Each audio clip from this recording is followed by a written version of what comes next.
बिस्मिल्लाहिर्रहमानिर्रहीम।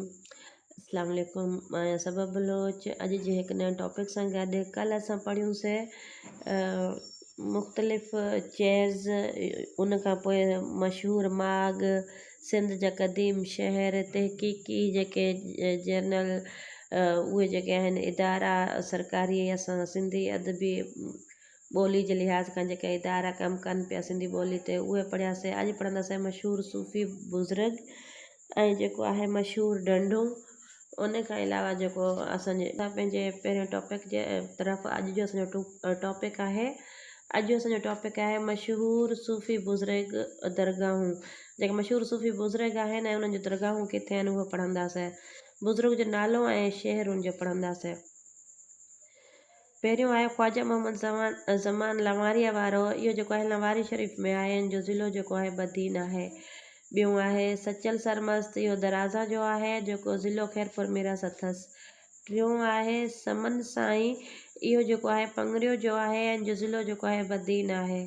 चौथों आहे शाह अब्दुल करीम बलडी वारो, इहो जेको आहे शाह करीम, उन खां पोइ ज़िलो जेको आहे टंडो मोहम्मद ख़ान अथसि।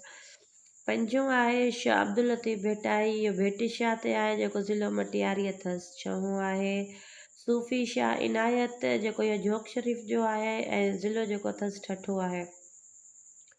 सतों आहे अब्दुल्ला शाह गाज़ी, इहो जेको आहे कराची में आहे। अठों आहे ग़ुलाम शाह कलोड़ो, इहो जेको आहे हैदराबाद में आहे।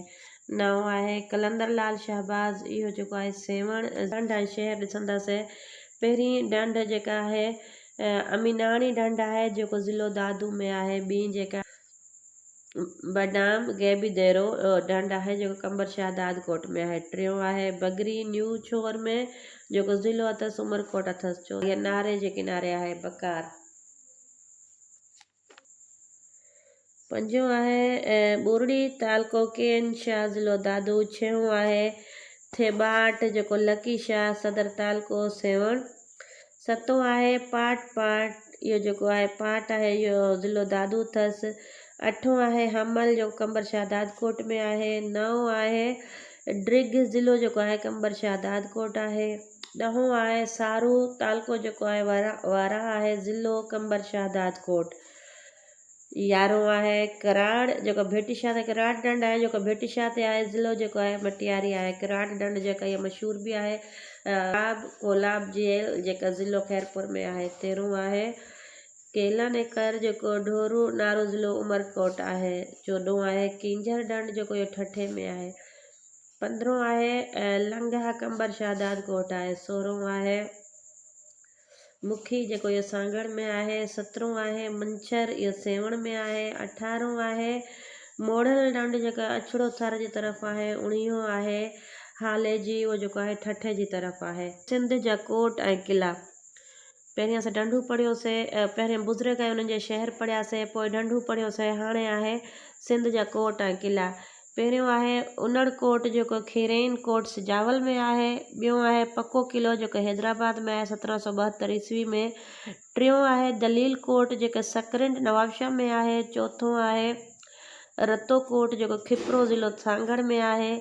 पंजों आहे रनीकोट, ज़िलो जामशरो अथसि। छहों आहे सेवण जो किलो, जेको सेवण यूनान दौर खां हो। सतों जेको आहे उमरकोट, जेको उमरकोट सूमरा दौर में हुयो। अठों आहे कोट ॾिजी किलो, जेको ज़िलो ख़ैरपुर में आहे 1830 ईस्वी में। नओं आहे कचो किलो, इहो हैदराबाद जेको आहे कल्होड़ा दौर में इहो किलो ठहियलु हुयो। उन खां पोइ आहे 10हों कालान कोट, जेको इहो ठठे में आहे। 11हों आहे मनोड़े जो किलो, जेको कराची आहे, इहो टालपुर दौर में ठहियो। ऐं 12हों आहे नओं कोट, जेको नओं कोट 1814 ईस्वी में।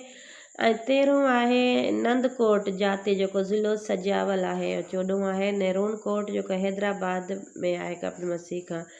अॼु असां इहो पढ़ियोसीं। वीडियो तमामु वॾी थी वेंदी, जेके सुभाणे जो असांजो टॉपिक हूंदो सिंध जा मशहूरु बंदरगाह ऐं जेके दड़ा आहिनि, जेके माग आहिनि, उहे पढ़ंदासीं। तेसिताईं ॾींदा इजाज़त। तव्हां आहियो त मुंहिंजे चैनल खे सब्सक्राइब, लाइक ऐं कमेंट लाज़मी कजो।